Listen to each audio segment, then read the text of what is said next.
3 ದಿವಸಗಳ ಕಾಲ ರುದ್ರದೇವರ ಮಹಿಮೆಯನ್ನು ವಿಶೇಷವಾಗಿ ಹೇಳಲಿಕ್ಕೆ ಪ್ರಯತ್ನ ಮಾಡ್ತೀನಿ. ರುದ್ರದೇವರ ಮಹಿಮೆ ಅದು ಅಪಾರವಾಗಿರತಕ್ಕಂತಹದ್ದು. ಅನೇಕ ಪುರಾಣಗಳಲ್ಲಿ ರುದ್ರದೇವರ ಮಹಿಮೆಯನ್ನು ಕೊಂಡಾಡಿದ್ದಾರೆ. ಅನೇಕ ಜ್ಞಾನಿಗಳು ರುದ್ರದೇವರನ್ನು ಸ್ತೋತ್ರ ಮಾಡಿ ಅವರ ಅನುಗ್ರಹಕ್ಕೆ ಪಾತ್ರರಾಗಿದ್ದಾರೆ. ಮನೋಭಿಮಾನಿ ದೇವತೆಯ ಅನುಗ್ರಹವಿಲ್ಲದೆ ನಾವು ಜೀವನದಲ್ಲಿ ಯಾವ ಸಾಧನೆಯನ್ನೂ ಮಾಡಲಿಕ್ಕೆ ಸಾಧ್ಯ ಇಲ್ಲ. ಪೂಜ್ಯ ವಾದಿರಾಜ ಶ್ರೀಪಾದಂಗಳವರೇ ಮೊದಲಾದ ಮಹಾ ತಪಸ್ವಿಗಳು, ಜ್ಞಾನಿಗಳು ರುದ್ರದೇವರನ್ನು ಸ್ತೋತ್ರ ಮಾಡಿದ್ದಾರೆ. ಅನೇಕ ಕ್ಷೇತ್ರಗಳಿದೆ ರುದ್ರದೇವರ ಕ್ಷೇತ್ರ. ಎಲ್ಲ ಕ್ಷೇತ್ರಗಳಿಗೆ ಯಾತ್ರೆ ಮಾಡಿ ಅಲ್ಲಿದ್ದ ರುದ್ರದೇವರನ್ನು ಸ್ತುತಿ ಮಾಡಿ ರುದ್ರಾಂತರ್ಗತನಾದ ಜಯಾಪತಿ ಸಂಕರ್ಷಣ ರೂಪಿಯಾದ ಭಗವಂತನ ಅನುಗ್ರಹಕ್ಕೆ ಪಾತ್ರರಾದ ಅನೇಕ ಜ್ಞಾನಿಗಳಿದ್ದಾರೆ. ನೋಡಿ, ಈ ಪ್ರದೋಷ ಕಾಲದಲ್ಲಿ ರುದ್ರದೇವರನ್ನ ವಿಶೇಷವಾಗಿ ಚಿಂತನೆ ಮಾಡಬೇಕಂತೆ. ಯಾಕೆ ಅಂತ ಹೇಳಿದ್ರೆ, ಅಸುರರೆಲ್ಲ ನಮ್ಮ ಮನಸ್ಸಿನ ಮೇಲೆ ಆಕ್ರಮಣ ಮಾಡಲಿಕ್ಕೆ ಕಾಯ್ತಾ ಇರ್ತಾರಂತೆ ಈ ಕಾಲ. ಅದಕ್ಕೆ ಹೆಸರೇ ಪ್ರದೋಷ ಅಂತ. ಸಂಧ್ಯಾಕಾಲ ಇದೆಯಲ್ಲ, ಅದು ಪ್ರದೋಷ. ಪ್ರದೋಷ ಅಂತ ಹೆಸರು ಅದಕ್ಕೆ. ದೋಷ ಅಂದರೆ ದೋಷಯುಕ್ತವಾದ ಪ್ರಕೃಷ್ಟವಾದ ದೋಷದಿಂದ ಕೂಡಿದ ಕಾಲ. ಅದು ಮನುಷ್ಯರನ್ನು ಹಾಳು ಮಾಡುವ ಕಾಲ ಅಂತೆ. ಅದಕ್ಕಿಂತಲೂ ಮನುಷ್ಯರ ಮನಸ್ಸು ಹಾಳಾಗುವ ಕಾಲ ಅದು. ಅದಕ್ಕೆ ಹಿರಿಯರೆಲ್ಲ ಹೇಳಿದರು, ಸಂಧ್ಯಾಕಾಲದಲ್ಲಿ, ಪ್ರದೋಷ ಕಾಲದಲ್ಲಿ ಸಂಧ್ಯಾ ವಂದನೆ ಮಾಡು, ದೇವರಿಗೆ ನಮಸ್ಕಾರ ಮಾಡು, ದೇವರಿಗೆ ದೀಪ ಹಚ್ಚು, ಶ್ರವಣ ಮಾಡು, ಭಗವಂತನ ಕಥಾ ಅಮೃತವನ್ನು ಪಾನ ಮಾಡು ಅಂತ ಜ್ಞಾನಿಗಳೆಲ್ಲ ವಿಧಾನ ಮಾಡಿದ್ದಾರೆ. ಯಾಕೆ ಅಂದರೆ ಮನುಷ್ಯನನ್ನು ತಪ್ಪು ದಾರಿಗೆ ಎಳೆಯುವ ಕಾಲ ಇದು.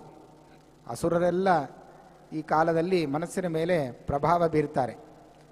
ಹಾಗಾಗಿ ನಮ್ಮ ಮನಸ್ಸು ಸರಿಯಾದ ಮಾರ್ಗದಲ್ಲಿ ಹೋಗಬೇಕಾದರೆ ಜ್ಞಾನಿಗಳೆಲ್ಲ ಈ ಕಾಲದಲ್ಲಿ ರುದ್ರದೇವರನ್ನ ಸ್ತೋತ್ರ ಮಾಡಿದ್ದಾರೆ. ತೈಲ ಧಾರೆಯಂತೆ ಮನಸ್ಸು ಕೊಡೋ ಹರಿಯಲ್ಲಿ ಶಂಭೋ ಅಂತ ಪ್ರಾರ್ಥನೆ ಮಾಡ್ತಾರೆ. ದೇವರಲ್ಲಿ ಮನಸ್ಸು ನಿಲ್ಲಬೇಕಾದ್ರೆ ಅದು ರುದ್ರದೇವರ ಅನುಗ್ರಹ ಬೇಕು ನಮಗೆ. ಯಾಕೆಂದರೆ ನಮ್ಮ ಮನಸ್ಸು ಎಲ್ಲಿದೆ ಅಂತ ನಮಗೆ ಗೊತ್ತಿಲ್ಲ. ನಮ್ಮ ಮನಸ್ಸನ್ನು ಕೈಯಲ್ಲಿ ಹಿಡಿದು ಅದನ್ನು ಸರಿ ಮಾಡೋಣ ಅಂದರೆ ಅದು ಮನಸ್ಸು ನಮಗೆ ಕಾಣೋದು ಇಲ್ಲ, ಎಲ್ಲಿದೆ ಅಂತಲೂ ಗೊತ್ತಿಲ್ಲ. ಅದು ಕೈಗೆ ಸಿಗೋ ವಸ್ತುವೂ ಅಲ್ಲ.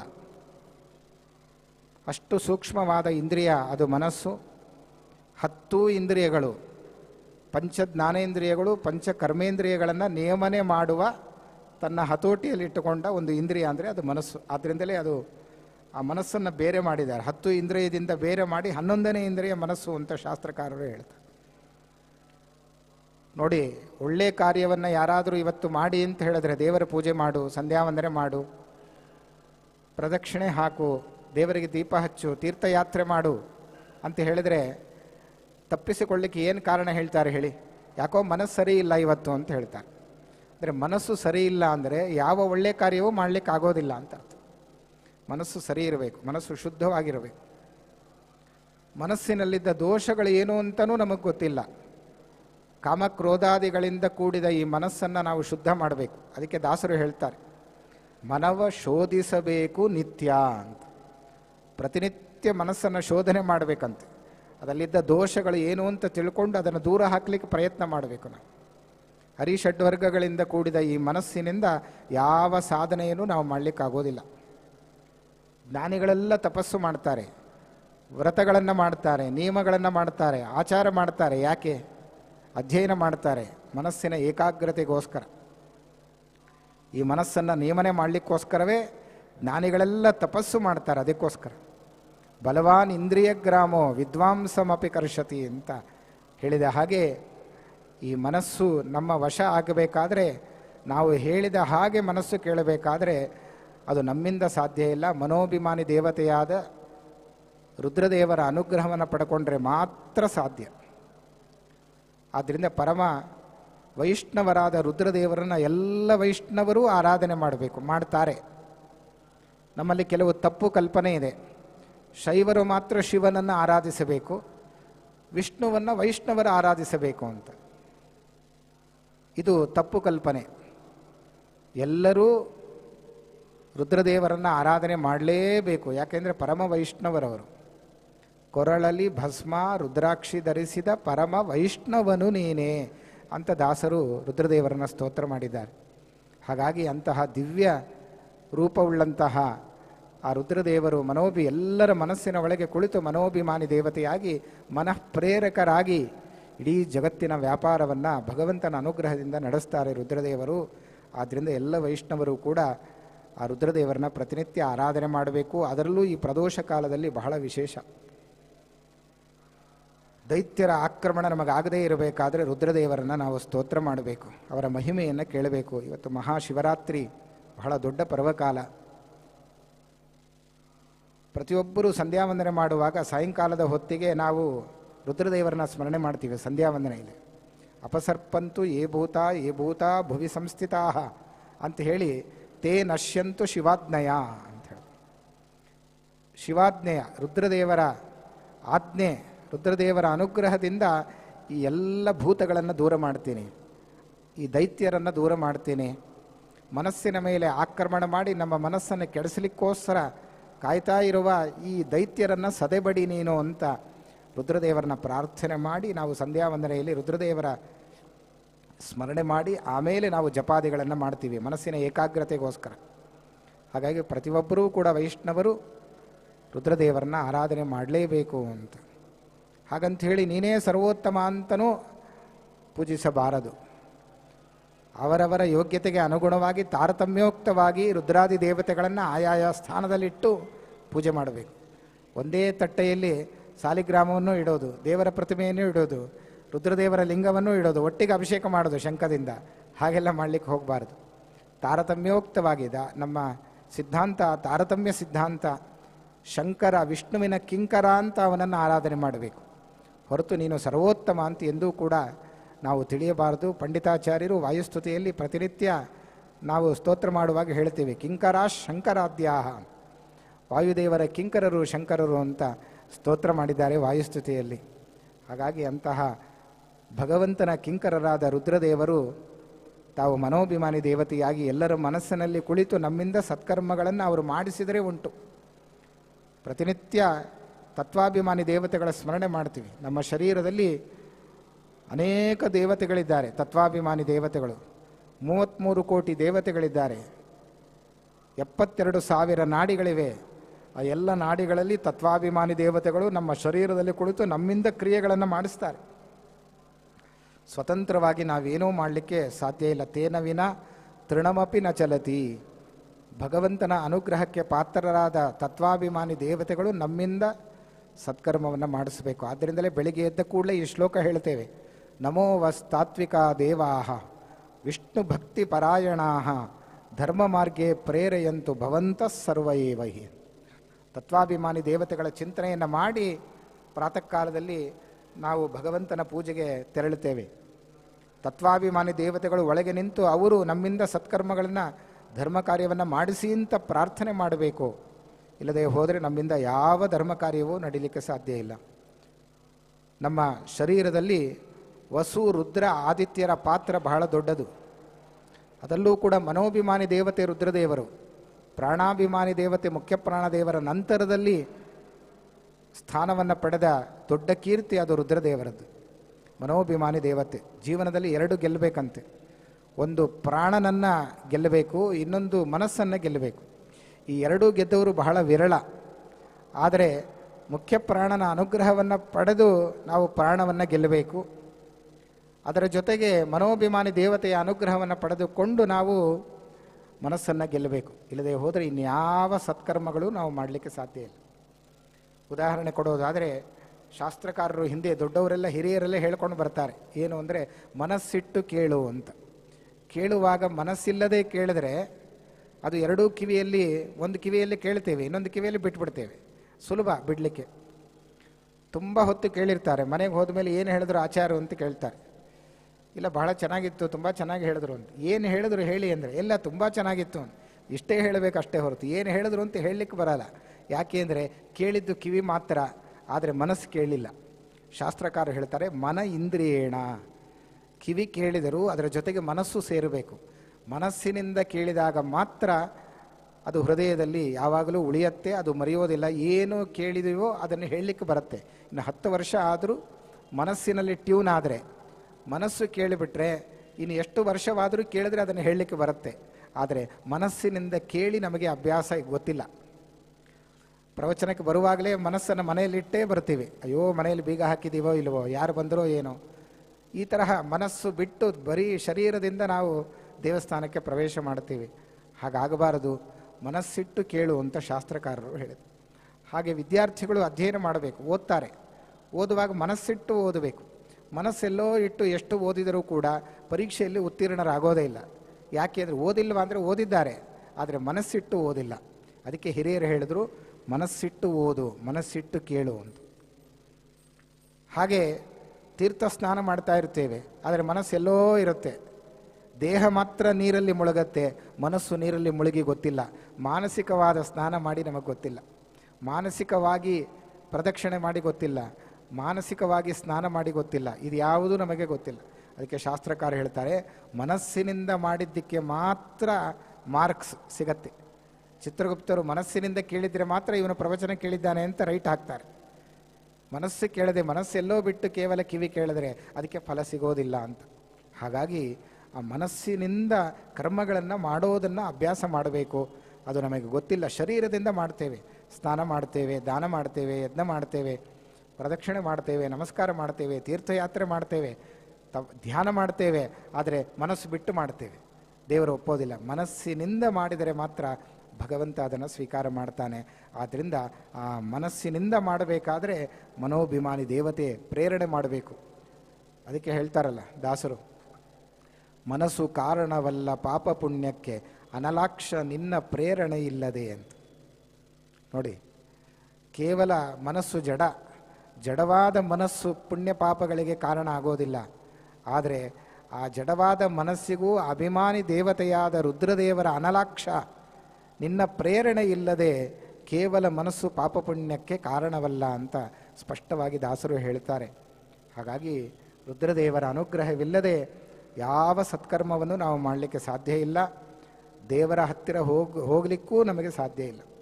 ರುದ್ರದೇವರ ಅನುಗ್ರಹ ಬೇಕು.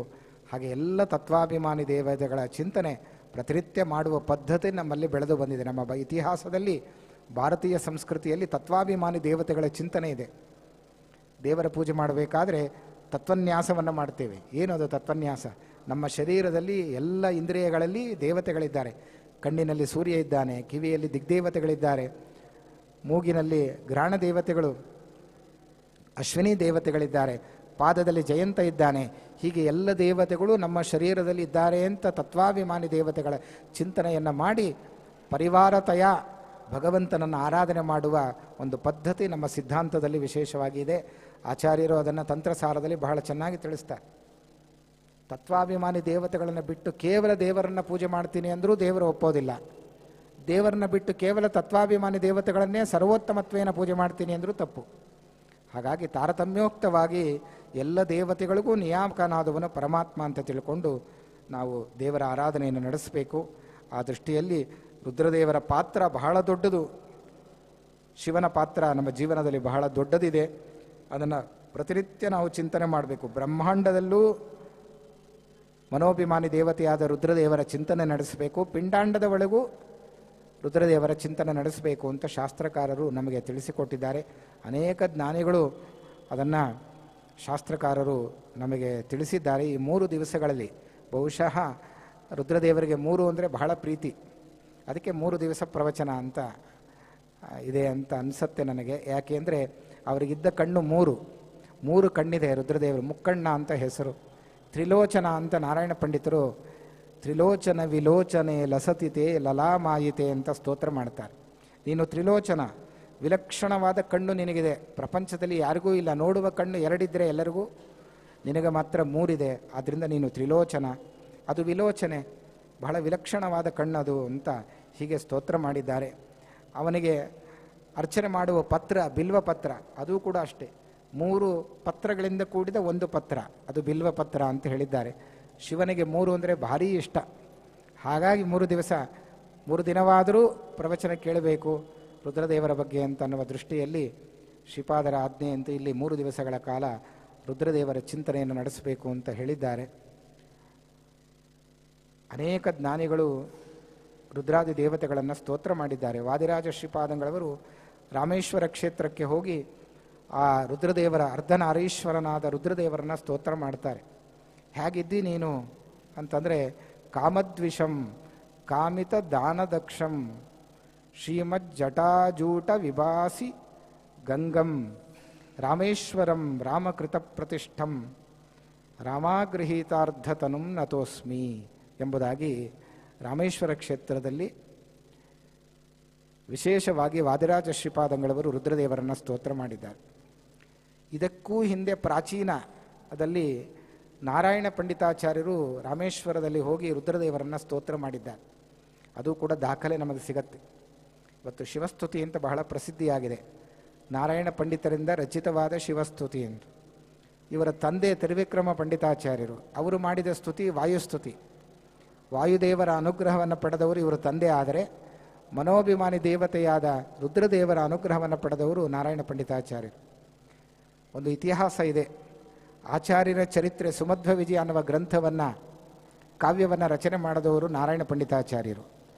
ಆ ಕಾವ್ಯ ರಚನೆ ಮಾಡಲಿಕ್ಕೆ ಮುಂಚೆ ರುದ್ರದೇವರ ಅನುಗ್ರಹವನ್ನು ಪಡೆದುಕೊಂಡು ಆಮೇಲೆ ಮಧ್ವವಿಜಯ ಅನ್ನುವ ಕಾವ್ಯವನ್ನು ರಚನೆ ಮಾಡಿದರು ಅಂತ ಇತಿಹಾಸ ಇದೆ. ವಿಶ್ವಪತಿ ತೀರ್ಥರು ತಮ್ಮ ವ್ಯಾಖ್ಯಾನದಲ್ಲಿ ಅದೆಲ್ಲ ಇತಿಹಾಸವನ್ನು ದಾಖಲೆ ಮಾಡಿಟ್ಟಿದ್ದಾರೆ. ಇವತ್ತು ಕೂಡ ರಾಮೇಶ್ವರದಲ್ಲಿ ಒಂದು ದಾಖಲೆ ಇದೆ. ನಾರಾಯಣ ಪಂಡಿತಾಚಾರ್ಯರು ರಾಮೇಶ್ವರ ಕ್ಷೇತ್ರಕ್ಕೆ ಹೋದರಂತೆ. ದಕ್ಷಿಣ ಕನ್ನಡ ಜಿಲ್ಲೆಯಿಂದ ರಾಮೇಶ್ವರ ಕ್ಷೇತ್ರಕ್ಕೆ ಪಾದಯಾತ್ರೆ ಮಾಡಿಕೊಂಡು ಹೋದರಂತೆ. ಆಗಿನ ಕಾಲದಲ್ಲಿ ವಾಹನದ ವ್ಯವಸ್ಥೆ ಇಲ್ಲ. ಸುಮಾರು 500-600 ವರ್ಷದ ಇತಿಹಾಸ ಇದು. ಅವರು ಉಡುಪಿಯಲ್ಲಿದ್ದರು, ದಕ್ಷಿಣ ಕನ್ನಡ ಜಿಲ್ಲೆ. ಉಡುಪಿಯಿಂದ ರಾಮೇಶ್ವರ ಕ್ಷೇತ್ರಕ್ಕೆ ಪಾದಯಾತ್ರೆ ಮಾಡಿಕೊಂಡು ಹೋಗಿದ್ದಾರೆ. ಎಷ್ಟು ದಿವಸ ಎಷ್ಟು ವರ್ಷ ಆಗುತ್ತೋ ಗೊತ್ತಿಲ್ಲ. ರಸ್ತೆಗಳಿಲ್ಲ, ಬೆಟ್ಟ ಗುಡ್ಡಗಾಡುಗಳು, ಅದರ ಮಧ್ಯೆ ಹೋಗಬೇಕು. ಪಾದಯಾತ್ರೆ ಮಧ್ಯದಲ್ಲಿ ಎಲ್ಲೂ ವ್ಯವಸ್ಥಿತವಾದ ಆಹಾರ ಇಲ್ಲ, ಉಪವಾಸ ವ್ರತ. ಹೀಗೆ ಉಪವಾಸ ವ್ರತವನ್ನು ಮಾಡಿಕೊಂಡು ಪಾದಯಾತ್ರೆ ಮಾಡಿ ರಾಮೇಶ್ವರ ಕ್ಷೇತ್ರಕ್ಕೆ ನಾರಾಯಣ ಪಂಡಿತಾಚಾರ್ಯರು ಹೋಗ್ತಾರೆ. ಹೋಗಿ ಸೇರಿದಾಗ ಏನಾಗಿತ್ತು ಅಂದರೆ ರಾತ್ರಿ ಆಗಿತ್ತು. ಪಾದಯಾತ್ರೆ ಮಾಡಿಕೊಂಡು ತೀರ್ಥಯಾತ್ರೆ ಮಾಡಬೇಕಾದ್ರೆ ಒಂದು ನಿಯಮ ಇದೆ ಶಾಸ್ತ್ರದಲ್ಲಿ. ಪಾದಯಾತ್ರೆ ಮಾಡಿಕೊಂಡು ಹೋದವರು ಆ ಕ್ಷೇತ್ರಕ್ಕೆ ಹೋದ ಮೇಲೆ ಆ ಕ್ಷೇತ್ರ ಮೂರ್ತಿಯಾದ ಭಗವಂತನ ದರ್ಶನ ಮಾಡದೆ ಆಹಾರ ಸ್ವೀಕಾರ ಮಾಡಬಾರದು ಅಂತ ನಿಯಮ ಇದೆ. ತೀರ್ಥಯಾತ್ರಾ ಕ್ಷೇತ್ರದಲ್ಲಿ ಹೀಗೆ ನಿಯಮ ಉಂಟು ಅಂತ ಶಾಸ್ತ್ರ ಹೇಳುತ್ತೆ. ಆಹಾರವನ್ನು ಸ್ವೀಕಾರ ಮಾಡುವ ಹಾಗಿಲ್ಲ. ದೇವರ ದರ್ಶನ ಅಂದರೆ ಆ ಕ್ಷೇತ್ರಕ್ಕೆ ಹೋಗಿ ಮುಟ್ಟಿ ಕ್ಷೇತ್ರ ಮೂರ್ತಿಯ ದರ್ಶನವಾಗದೆ ಆಹಾರವನ್ನು ಸ್ವೀಕಾರ ಮಾಡಬಾರದು. ಹಾಗೆ ಎಲ್ಲೂ ಕೂಡಬಾರದು, ಕೂಡುವ ಹಾಗಿಲ್ಲ. ದೇವರ ದರ್ಶನ ಆಗುವ ತನಕ ಕೆಳಗೆ ಆಸನದಲ್ಲಿ ಕೂಡುವ ಹಾಗಿಲ್ಲ, ನಿಂತೇ ಇರಬೇಕು. ಇದೆಲ್ಲ ನಿಯಮಗಳನ್ನು ಪಾದಯಾತ್ರೆಯಲ್ಲಿ ಹೇಳಿದ್ದಾರೆ. ಹೀಗೆ ತಿರುಪತಿ ಕ್ಷೇತ್ರದಲ್ಲಿ ಹೀಗೆ ಹೇಳಿಬಿಟ್ರೆ ಏನು ಗತಿ? ಅಲ್ಲಿ ಹೋಗಿ ಎಷ್ಟು ದಿವಸ ನಿಂತರೂ ದರ್ಶನವೇ ಆಗೋದಿಲ್ಲ. ಹಾಗಾದರೆ ಏನು ಮಾಡಬೇಕು? ಅಂತಹ ಕಡೆ ಆಹಾರ ಸ್ವೀಕಾರ ಮಾಡುವ ಹಾಗಿಲ್ಲ, ಕ್ಷೇತ್ರ ಮೂರ್ತಿಯ ದರ್ಶನವಾಗದೆ ಆಹಾರವಿಲ್ಲ, ಕೂಡುವ ಹಾಗಿಲ್ಲ, ಎಲ್ಲೂ ಹೋಗೋಗಿಲ್ಲ. ಯಾವ ಕೋಣೆಯಲ್ಲೂ ಹೋಗಿ ಇಳ್ಕೊಳ್ಬಾರ್ದು. ಸೀದಾ ಕ್ಷೇತ್ರಕ್ಕೆ ಹೋಗಿ ಎಲ್ಲೋ ಒಂದು ಕೋಣೆಯಲ್ಲಿ ಹೋಗಿ ಇಳ್ಕೊಂಡು ಬಿಡ್ತೇವೆ.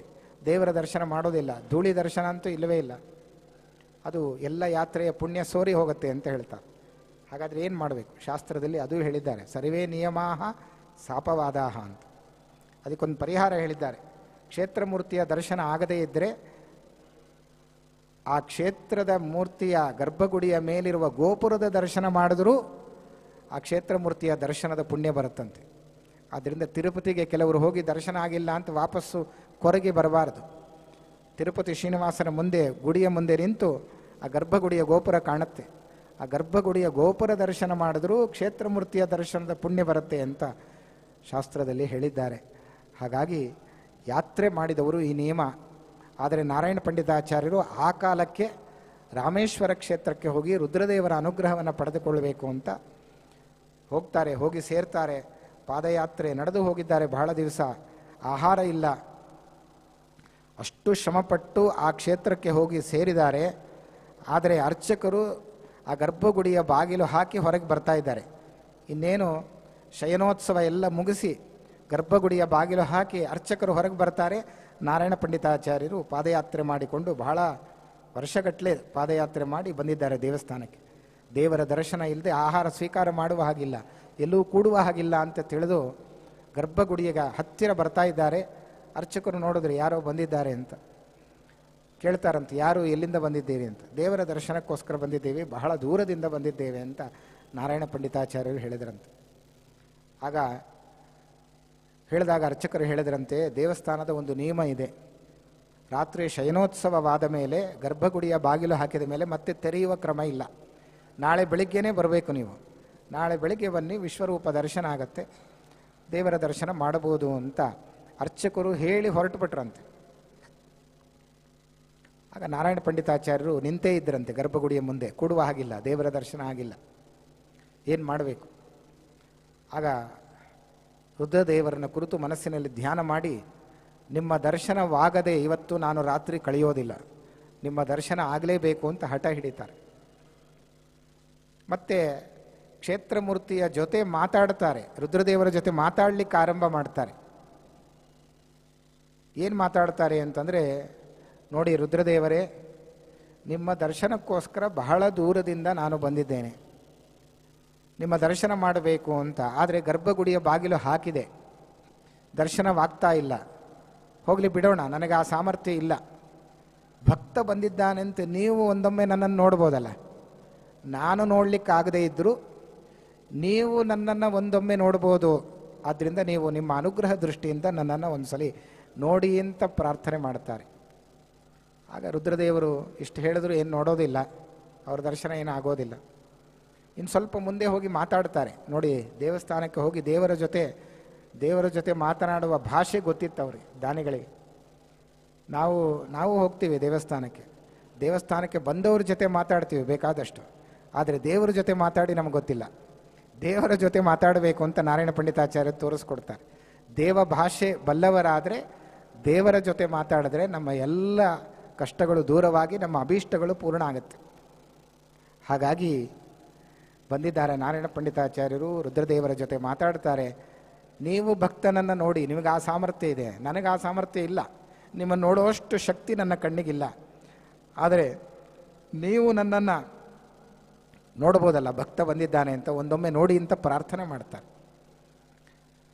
ಆದರೂ ರುದ್ರದೇವರು ನೋಡೋದಿಲ್ಲ. ಇನ್ನು ಸ್ವಲ್ಪ ಮುಂದೆ ಹೋಗಿ ಹೇಳ್ತಾರೆ, ನೀವು ನೋಡಲೇಬೇಕು, ಯಾಕೆ ಅಂದರೆ ಭಾಗವತದಲ್ಲಿ ಒಂದು ಬಿರುದಿದೆ ನಿಮಗೆ,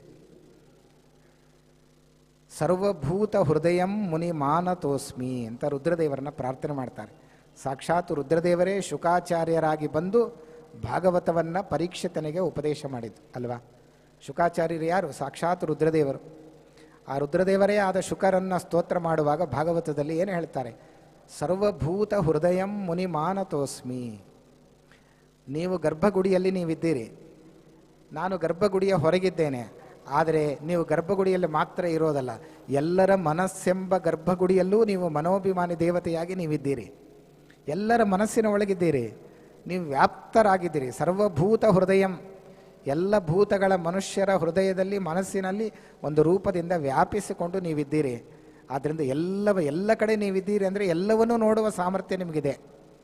ನಾನು ಒಂದೇ ಕಡೆ ಇರೋದು, ಗರ್ಭಗುಡಿಯ ಹೊರಗೆ ಮಾತ್ರ ಇದ್ದೀನಿ, ನೀವು ಹಾಗಲ್ಲ, ಗರ್ಭಗುಡಿಯಲ್ಲೂ ಇದ್ದೀರಿ, ಗರ್ಭಗುಡಿಯ ಹೊರಗೂ ಇದ್ದೀರಿ, ಎಲ್ಲರ ಮನಸ್ಸೆಂಬ ಗರ್ಭಗುಡಿಯಲ್ಲೂ ವಾಸ ಮಾಡ್ತಾ ಇದ್ದೀರಿ ಮನೋಭಿಮಾನಿ ದೇವತೆಯಾಗಿ. ಆದ್ದರಿಂದ ನೀವು ನನ್ನನ್ನು ನೋಡಲಿಕ್ಕೆ ಸುಲಭ, ನೀವು ಒಂದೊಮ್ಮೆ ನೋಡ್ರಿ ಅಂತ ಮತ್ತೆ ಮಾತಾಡ್ತಾರೆ.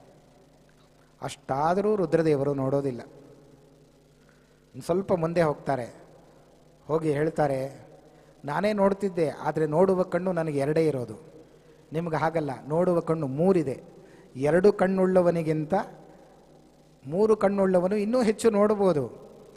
ನೀವು ಮುಕ್ಕಣ್ಣ, ನೀವು ತ್ರಿಲೋಚನ, ಆದ್ದರಿಂದ ನೀವು ಹೆಚ್ಚು ನೋಡುವ ಸಾಮರ್ಥ್ಯ ನಿಮಗಿದೆ. ಆದ್ದರಿಂದಾಗಿ 3 ಕಣ್ಣುಳ್ಳವ ನೀವು, ಆದ್ದರಿಂದಾಗಿ ನೀವು ನನ್ನನ್ನು ನೋಡ್ಬೋದಲ್ಲ, ಭಕ್ತನನ್ನು ಅನುಗ್ರಹ ದೃಷ್ಟಿಯಿಂದ ನೋಡ್ಬೋದಲ್ಲ, ಆದ್ದರಿಂದ ನೀವು ನೋಡಿ ಅಂತ ಪ್ರಾರ್ಥನೆ ಮಾಡ್ತಾರೆ. ಇಷ್ಟೆಲ್ಲ ಮಾತಾಡ್ತಾರೆ, ರುದ್ರದೇವರು ನೋಡೋದಿಲ್ಲ. ಹಾಗಾದರೆ ನಾನೇ ನಿಮ್ಮನ್ನು ನೋಡ್ತೀನಿ ಅಂಥೇಳಿ ರುದ್ರದೇವರನ್ನ ಸ್ತೋತ್ರ ಮಾಡ್ತಾರೆ. ಅದೇ ಶಿವಸ್ತುತಿ ಅಂತ ಬಹಳ ಪ್ರಸಿದ್ಧವಾಗಿದೆ. ಆ ರುದ್ರದೇವರನ್ನ ಪರಿಪರಿಯಾಗಿ ಅವರ ರೂಪವನ್ನು ಚಿಂತನೆ ಮಾಡ್ತಾರೆ. ಅವರ ಒಂದು ಶಾಪದಿಂದಾಗಿ ರುದ್ರದೇವರಿಗೆ ಲಿಂಗದ ಪೂಜೆ, ಲಿಂಗಾರಾಧನೆ ಅಂತ ನಾವು ಕೇಳ್ತೇವೆ. ಅಷ್ಟೇ ಅಲ್ಲ, ರುದ್ರದೇವರಿಗೆ ಸುಂದರವಾದ ಶರೀರ ಇದೆ, ಅವರಿಗೆ ದಿವ್ಯ ಮೂರ್ತಿ ಅವ್ರಿಗುಂಟು ಅನ್ನೋದನ್ನು ನಾರಾಯಣ ಪಂಡಿತಾಚಾರ್ಯರು ಅವರ ಮೂರ್ತಿಯ ಚಿಂತನೆಯನ್ನು ಒಂದು ಶ್ಲೋಕದಲ್ಲಿ ಮಾಡ್ತಾರೆ. ನಾನೇ ದರ್ಶನ ಮಾಡ್ತೀನಿ ನಿಮ್ಮ ರೂಪವನ್ನು ಅಂತ ಆ ರೂಪದ ಚಿಂತನೆಯನ್ನು ಶಿವಸ್ತುತಿಯಲ್ಲಿ ಮಾಡಿದ್ದಾರೆ. ಬಹಳ ಸುಂದರವಾಗಿದೆ. ಒಂದು ಶ್ಲೋಕ ಆಯಿತು, ಎರಡು ಶ್ಲೋಕ ಆಯಿತು. ಅವರ ದೇಹವನ್ನು ವರ್ಣಿಸ್ತಾರೆ, ಅವರ ಕಣ್ಣುಗಳನ್ನು ವರ್ಣನೆ ಮಾಡ್ತಾರೆ ಒಂದು ಶ್ಲೋಕದಲ್ಲಿ, ಅವರ ಬಾಹುಗಳನ್ನು ವರ್ಣಿಸ್ತಾರೆ, ಆ ಬಾಹುಗಳಲ್ಲಿದ್ದ ಆಯುಧಗಳನ್ನು ವರ್ಣನೆ ಮಾಡ್ತಾರೆ. ಎಲ್ಲ ಸ್ತೋತ್ರ ಮಾಡಿ ಸುಮಾರು ಒಂದು 10 ಶ್ಲೋಕಗಳನ್ನು ರಚನೆ ಮಾಡ್ತಾರೆ. ಗರ್ಭಗುಡಿ ಬಾಗಿಲು ಹಾಕಿದೆ, ರಾತ್ರಿ ಕಾಲ, ಅರ್ಧರಾತ್ರಿ, ಯಾರೂ ಇಲ್ಲ, ರುದ್ರದೇವರನ್ನ ಸ್ತೋತ್ರ ಮಾಡ್ತಾ ಇದ್ದಾರೆ. ಸುಂದರವಾದ ಸ್ತುತಿ. ಯಾವುದೋ ಡಿಕ್ಷನರಿ ಇಟ್ಕೊಂಡು ಶಬ್ದಗಳನ್ನು ಜೋಡಿಸಿ ಪದ್ಯಗಳನ್ನು ಮಾಡಿದ್ದಲ್ಲ, ಅದು ಭಕ್ತಿಯಿಂದ ಅಂಕುರಿಸಿದ ಭಕ್ತಿಯ ಒಂದು ಸ್ತುತಿ ಸ್ತೋತ್ರ ಮಾಡ್ತಾ ಇದ್ದಾರೆ. ಸುಮಾರು ಶ್ಲೋಕಗಳಾಯಿತು, 10 ಶ್ಲೋಕ ಆಯಿತು. 11ನೇ ಶ್ಲೋಕವನ್ನು ಮಾಡಲಿಕ್ಕೆ ಆರಂಭ ಮಾಡ್ತಾರೆ. ಆಗೇನಾಯಿತು ಅಂತಂದರೆ, ಗರ್ಭಗುಡಿಯ ಬಾಗಿಲು ಒಡೆದೋಯ್ತು ತಾನಾಗಿ. ಒಡೆದು ರುದ್ರದೇವರು ದರ್ಶನ ಕೊಟ್ಟರು ಎಂಬುದಾಗಿ ಈ ಇತಿಹಾಸ ಇವತ್ತೂ ಕೂಡ ದಾಖಲೆಯಾಗಿ ರಾಮೇಶ್ವರ ಕ್ಷೇತ್ರದ ದೇವಸ್ಥಾನದ ಆ ಕಲ್ಲಿನ ಗೋಡೆಯಲ್ಲಿ ದಾಖಲೆಯಾಗಿದೆ, ಇವತ್ತು ಕೂಡ ಇದೆ. ಅದನ್ನು ಮುಚ್ಚಿದ್ದಾರೆ, ಕಾಣೋದಿಲ್ಲ. ಇದನ್ನು ನಿಮಗೆ ಹೇಗೆ ಗೊತ್ತಾಯಿತು ಅಂದರೆ, ವಿಶ್ವಪತಿ ತೀರ್ಥರು ತಮ್ಮ ವ್ಯಾಖ್ಯಾನದಲ್ಲಿ ಈ ಇತಿಹಾಸವನ್ನು ದಾಖಲೆ ಮಾಡಿದ್ದಾರೆ. ರುದ್ರದೇವರು ತಾವಾಗಿ ಸಂತೋಷಪಟ್ಟು ಅವರ ಸ್ತುತಿಗೆ ಮೆಚ್ಚಿ ನಾರಾಯಣ ಪಂಡಿತಾಚಾರ್ಯರಿಗೆ ದರ್ಶನ ಕೊಟ್ಟ ಒಂದು ದಿವ್ಯವಾದ ಒಂದು ಘಟ್ಟ. ಅದನ್ನು ವಿಶ್ವಪತಿ ತೀರ್ಥರು ವಾಯುಸ್ತುತಿ ಮೊದಲಾದ ಸ್ತುತಿಗಳಿಗೆ ವ್ಯಾಖ್ಯಾನ ಮಾಡುವ ಸಂದರ್ಭದಲ್ಲಿ ತಮ್ಮ ಗ್ರಂಥಗಳಲ್ಲಿ ಈ ಇತಿಹಾಸವನ್ನು ದಾಖಲೆ ಮಾಡಿದ್ದಾರೆ. ಈ ಘಟನೆ ನಡೀತು ರಾಮೇಶ್ವರದಲ್ಲಿ ಅಂತ ಹೇಳ್ತಾರೆ. ನೋಡಿ, ರುದ್ರದೇವರ ದರ್ಶನ ಆಯಿತು, ಗರ್ಭಗುಡಿ ತಾನಾಗಿ ಬಾಗಿಲು ಒಡೀತು. ರುದ್ರದೇವರ ದರ್ಶನ ರುದ್ರದೇವರೇ ಕೊಟ್ಟಿದ್ದಾರೆ. ದರ್ಶನ ಮಾಡಿ ಆನಂದಪಟ್ಟರು, ಅವರನ್ನು ಸ್ತೋತ್ರ ಮಾಡಿದರು. ಆ ರುದ್ರಾಂತರ್ಗತನಾದ ಭಗವಂತನಿಗೆ ಈ ಸ್ತುತಿಯನ್ನು ಅರ್ಪಣೆ ಮಾಡ್ತಾರೆ. 11 ಶ್ಲೋಕಗಳನ್ನು ರಚನೆ ಮಾಡ್ತಾರೆ. 12ನೇ ಶ್ಲೋಕವನ್ನು ರಚಿಸಿ, ಅಂದರೆ ಅದು ಫಲಶ್ರುತಿ, 12 ಶ್ಲೋಕಗಳನ್ನು ರಚನೆ ಮಾಡಿ ರುದ್ರದೇವರಿಗೆ ಅರ್ಪಣೆ ಮಾಡ್ತಾರೆ. ರುದ್ರದೇವರು ಸಂತೋಷಪಟ್ಟು ಅವರ ಅಭೀಷ್ಟಗಳನ್ನು ಪೂರ್ಣ ಮಾಡಿದ್ರು ಅಂತ ವಾದಿರಾಜರೂ ಕೂಡ ಈ ಇತಿಹಾಸವನ್ನು ನೆನಪಿಗೆ ತಂದುಕೊಳ್ತಾರೆ. ನಂತರದಲ್ಲಿ ನಡೆದ ಘಟನೆ. ವಾದಿರಾಜರು ನಂತರದಲ್ಲಿ ರಾಮೇಶ್ವರದಲ್ಲಿ ರುದ್ರದೇವರನ್ನು ಸ್ತೋತ್ರ ಮಾಡಿದ್ದು. ಆದರೆ ಪೂರ್ವದಲ್ಲಿ ನಾರಾಯಣ ಪಂಡಿತಾಚಾರ್ಯರು ಸ್ತೋತ್ರ ಮಾಡಿ ರುದ್ರದೇವರ ಅನುಗ್ರಹವನ್ನು ಪಡೆದು ಅವರ ದರ್ಶನ ಪಡೆದ ಇತಿಹಾಸವನ್ನು ತಮ್ಮ ಮಾತಿನಲ್ಲಿ ನೆನಪು ಮಾಡಿಕೊಳ್ತಾರೆ. ಕಾಮದ್ವಿಷಂ ಕಾಮಿತ ದಾನದಕ್ಷಂ ಅಂತ ವಾದಿರಾಜರು ಸ್ತೋತ್ರ ಮಾಡ್ತಾರೆ. ಹೀಗೆ ರುದ್ರದೇವರ ಅನುಗ್ರಹಕ್ಕೆ ಪಾತ್ರರಾದವರು ಮಹಾನುಭಾವರು. ಅವರ ತಂದೆಯ ಇತಿಹಾಸ ಇನ್ನೊಂದಿದೆ, ಆಶ್ಚರ್ಯ. ಅವರ ತಂದೆ ತ್ರಿವಿಕ್ರಮ ಪಂಡಿತಾಚಾರ್ಯರು. ತ್ರಿವಿಕ್ರಮ ಪಂಡಿತಾಚಾರ್ಯರು ಉಡುಪಿಯಲ್ಲಿ ಆಚಾರ್ಯರ ಅನುಗ್ರಹವನ್ನು ಪಡೆದವರು, ಪ್ರಾಣದೇವರ ಅನುಗ್ರಹವನ್ನು ಪಡೆದ ಮಹಾನುಭಾವರು. ತಂದೆ ಪ್ರಾಣದೇವರ ಅನುಗ್ರಹಕ್ಕೆ ಪಾತ್ರರಾದರು. ಮಗ ಮನೋಭಿಮಾನಿ ದೇವತೆಯಾದ ರುದ್ರದೇವರ ಅನುಗ್ರಹಕ್ಕೆ ಪಾತ್ರರಾದರು. ರುದ್ರದೇವರ ಅನುಗ್ರಹಕ್ಕೆ ಪಾತ್ರರಾಗಿ ಅವರ ಅನುಗ್ರಹವನ್ನು ಪಡೆದು ಮನಸ್ಸಿನ ಏಕಾಗ್ರತೆಯನ್ನು ಪಡೆದುಕೊಂಡು ನಿಮ್ಮ ಅನುಗ್ರಹದಿಂದ ಆಚಾರ್ಯರ ಚರಿತ್ರೆಯನ್ನು ಬರೀತೀನಿ ಅಂಥೇಳಿ ಆಮೇಲೆ ಸುಮಧ್ವ ವಿಜಯ ಅನ್ನುವ ಕಾವ್ಯವನ್ನು ರಚನೆ ಮಾಡಿದರು ಅಂತ ದಾಖಲೆ ಇದೆ. ಮಧ್ವ ವಿಜಯವನ್ನು ರಚನೆ ಮಾಡಲಿಕ್ಕೆ ಮುಂಚೆ ಶರ್ವೇಂದ್ರ ಪೂರ್ವೈಹಿ ಅಪಿವಕ್ತು ಕಾಮೆ ಅಂತ ಹೇಳಿದ ಹಾಗೆ ರುದ್ರಾದಿ ದೇವತೆಗಳು ನನ್ನೊಳಗೆ ನಿಂತು ನನ್ನ ಮನಸ್ಸಿನಲ್ಲಿ ಆಚಾರ್ಯರ ಚರಿತ್ರೆಯನ್ನು ಬರೆಸಬೇಕು ಅಂತ ಪ್ರಾರ್ಥಿಸಿ ರುದ್ರದೇವರ ಅನುಗ್ರಹವನ್ನು ಪಡೆದು ಅವರ ದರ್ಶನ ಪಡೆದು ಆಮೇಲೆ ಮಧ್ವ ವಿಜಯವನ್ನು ಬರೆದರು ಅಂತ ಕೇಳ್ತೀವಿ. ಅಂದರೆ ಆಚಾರ್ಯರ ಚರಿತ್ರೆ ಬರಿಬೇಕಾದರೆ ಅದು ದೇವತೆಗಳಿಂದ ಮಾತ್ರ ಸಾಧ್ಯ. ಅಂತಹ ಸಾಹಸಕ್ಕೆ ಕೈ ಹಾಕಲಿಕ್ಕೆ ಹೊರಟಿದ್ದೇನೆ.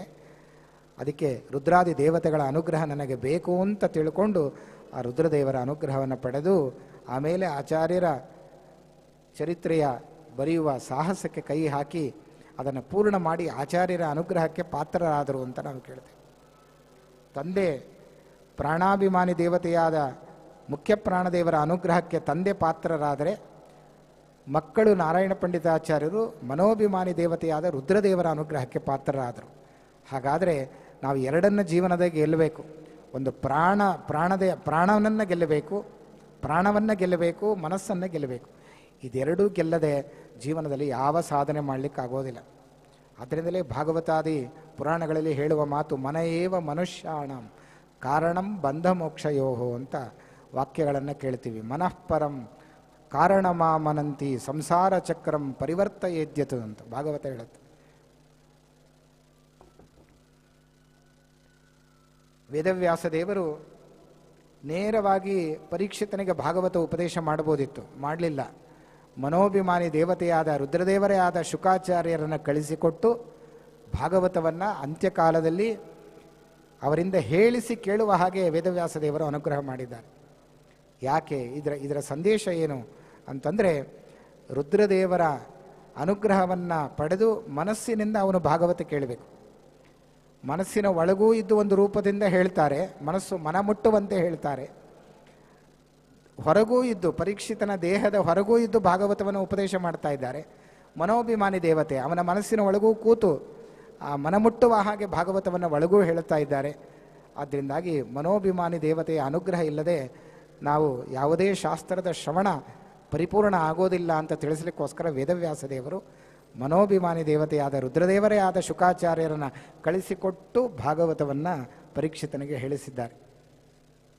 ಇದು ರುದ್ರದೇವರ ಮೂಲಕ ಭಗವಂತ ಸಾಧನೆ ಮಾಡಿಸ್ತಾನೆ ಅಂತ ನೋಡಿ. ರುದ್ರದೇವರ ವಿದ್ಯಾ ಸಂಪತ್ತು ಎಷ್ಟು ಅಂತಂದರೆ, ಆಚಾರ್ಯರಲ್ಲಿ ರುದ್ರದೇವರು ಅಧ್ಯಯನ ಮಾಡಿದ್ದಾರೆ.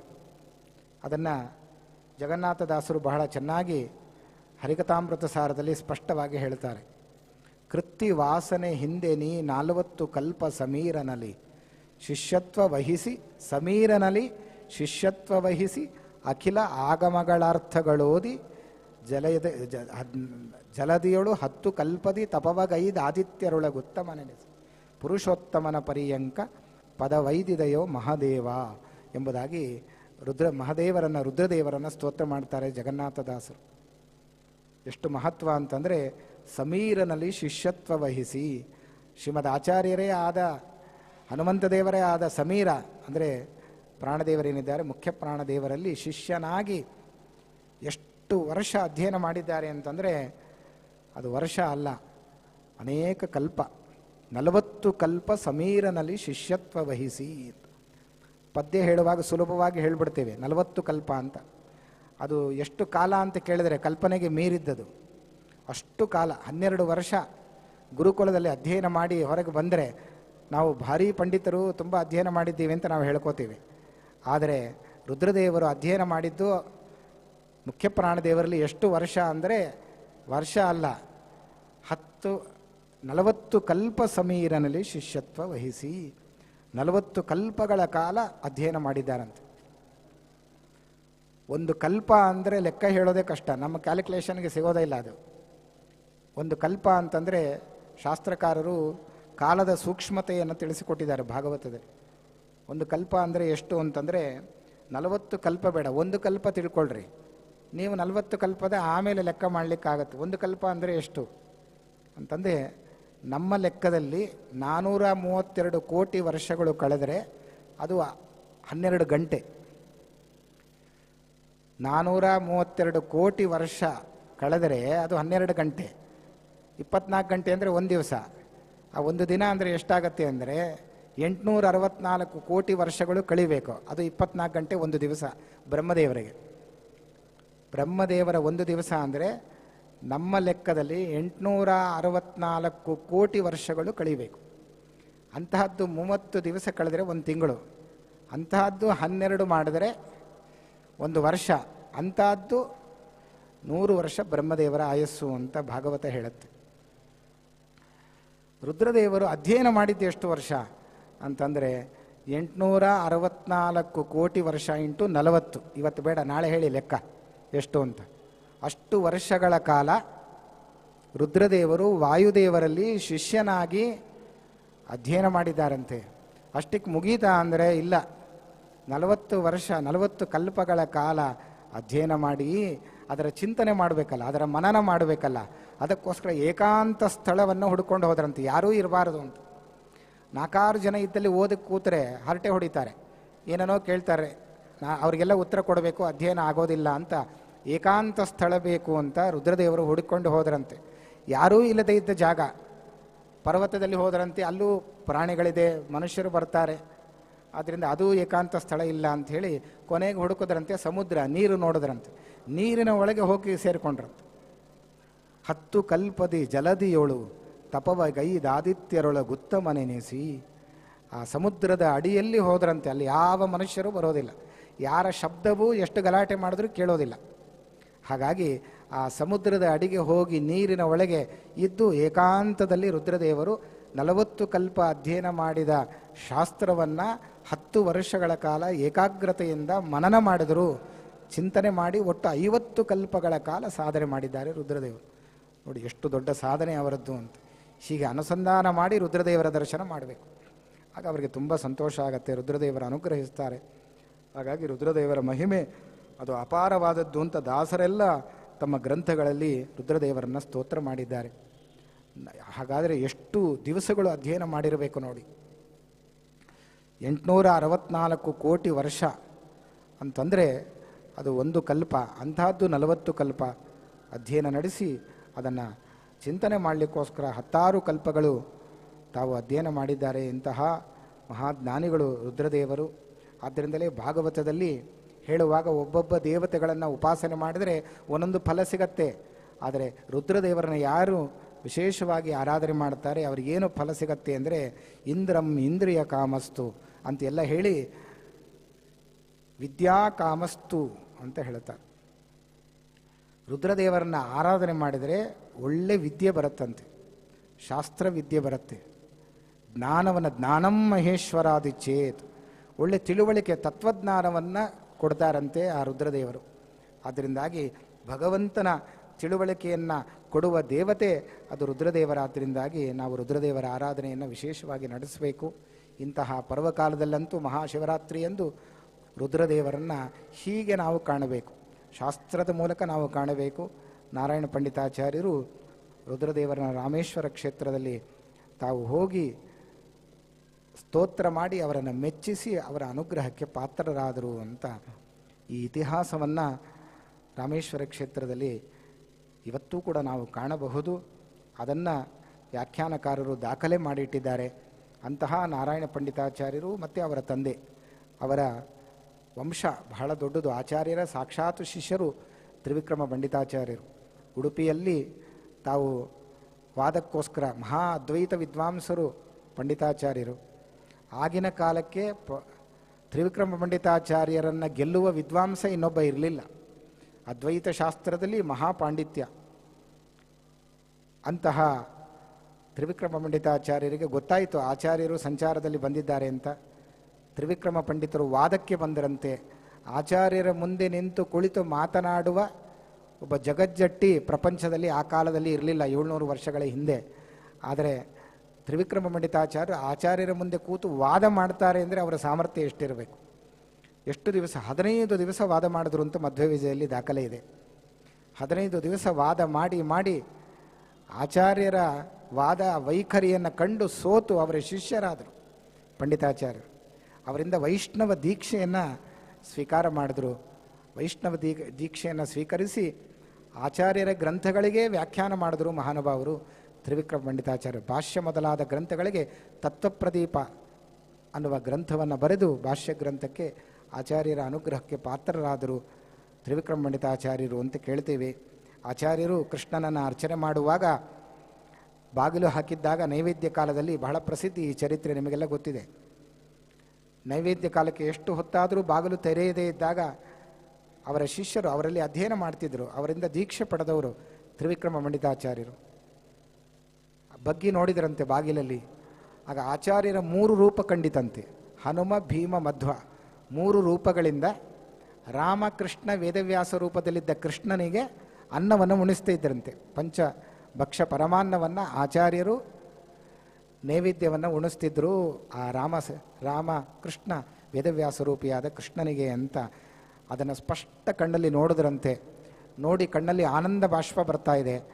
ಆಗ ವಾಯುದೇವರ 3 ಅವತಾರದ ಸ್ತೋತ್ರವನ್ನು ಮಾಡ್ತಾರೆ, ಸ್ತುತಿ ಮಾಡ್ತಾರೆ. ಅದೇ ವಾಯುಸ್ತುತಿ ಅಂತ ಪ್ರಸಿದ್ಧಿ ಆಯಿತು.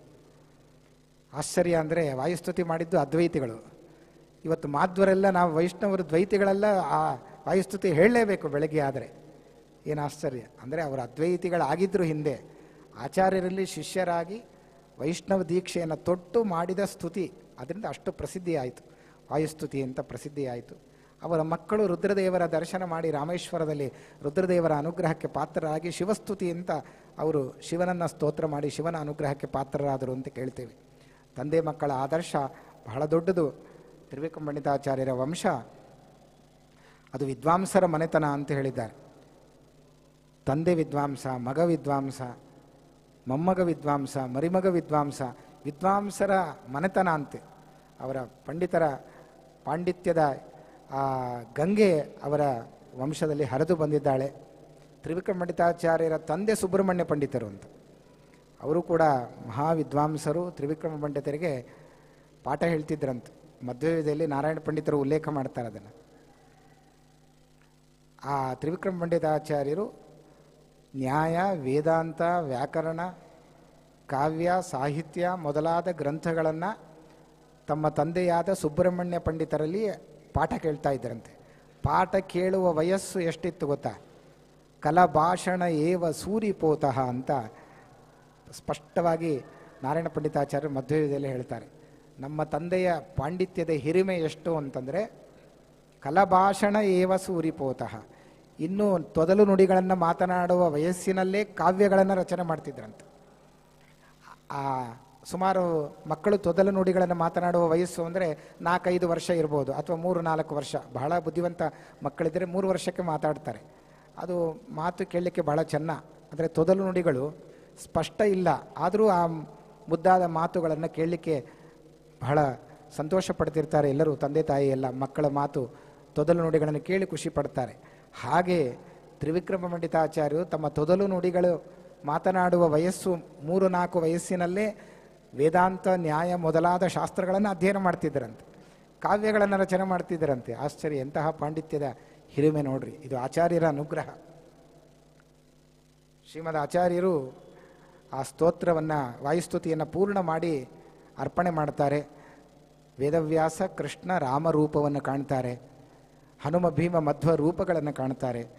ಆ ವಾಯುಸ್ತುತಿಯನ್ನು ಸ್ತೋತ್ರ ಮಾಡಿ ವಾಯುದೇವರಿಗೆ ಅರ್ಪಣೆ ಮಾಡಬೇಕು ಅಂತ ಆಚಾರ್ಯರು ಪೂಜೆ ಮಾಡಿ ಗರ್ಭಗುಡಿಯಿಂದ ಹೊರಗೆ ಬರುವಾಗ ತ್ರಿವಿಕ್ರಮ ಪಂಡಿತಾಚಾರ್ಯರು ಕಾಲಿಗೆ ಬಿದ್ದು ನಮಸ್ಕಾರ ಮಾಡಿ ಆ ಸ್ತುತಿಯನ್ನು ಅರ್ಪಣೆ ಮಾಡ್ತಾರೆ.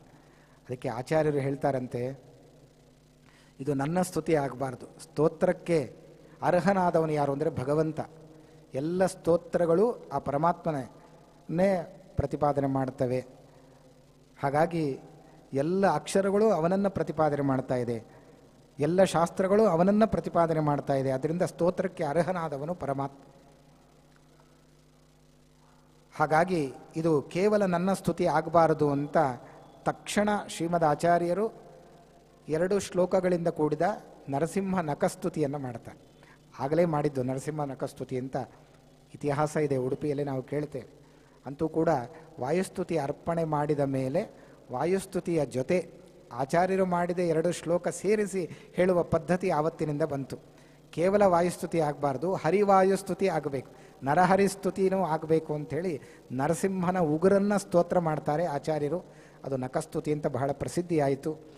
ಸಂಪುಟೀಕಾರವಾಗಿ ವಾಯುಸ್ತುತಿಯ ಪುಣ್ಯ ನಮಗೆ ಬರಬೇಕಾದ್ರೆ ಮೊದಲು ಆಚಾರ್ಯರು ಮಾಡಿದ ನಖಸ್ತುತಿ ಹೇಳಬೇಕು, ವಾಯುಸ್ತುತಿ ಹೇಳಿ ಆ ನಂತರದಲ್ಲಿ ಕೊನೆಯಲ್ಲಿ ಮತ್ತೆ ನಖಸ್ತುತಿಯನ್ನು ಹೇಳಿ ಮುಗಿಸುವ ಪದ್ಧತಿ ಆವತ್ತಿನಿಂದ ಬಂತು. ಅಂತೂ ಒಟ್ಟಾರೆ ಆಚಾರ್ಯರು ಮಾಡಿದ ನಖಸ್ತುತಿ, ತ್ರಿವಿಕ್ರಮ ಪಂಡಿತಾಚಾರ್ಯರು ಮಾಡಿದ ವಾಯುಸ್ತುತಿ, ಅವರ ಮಕ್ಕಳು ನಾರಾಯಣ ಪಂಡಿತಾಚಾರ್ಯರು ಮಾಡಿದ ಶಿವಸ್ತುತಿ, ಇದರ ಜೊತೆಗೆ ತ್ರಿವಿಕ್ರಮ ಪಂಡಿತಾಚಾರ್ಯ 2 ಸ್ತುತಿಗಳನ್ನು ಮಾಡಿದ್ದಾರೆ. ಒಂದು ನರಸಿಂಹ ಸ್ತುತಿ, ಉದಯ ರವಿ ಸಹಸ್ರ ದ್ಯೋತಿತಂ ರೋಕ್ಷ ವೀಕ್ಷಂ, ನರಸಿಂಹನನ್ನು ಸ್ತುತಿ ಮಾಡಿದ್ದಾರೆ. ಮೊದಲು ಕೇವಲ ರುದ್ರದೇವರನ್ನು ಮಾತ್ರ ಸ್ತುತಿ ಮಾಡ್ತಿದ್ರು. ಯಾಕೆಂದರೆ ಅವರು ಅದ್ವೈತಿಗಳು.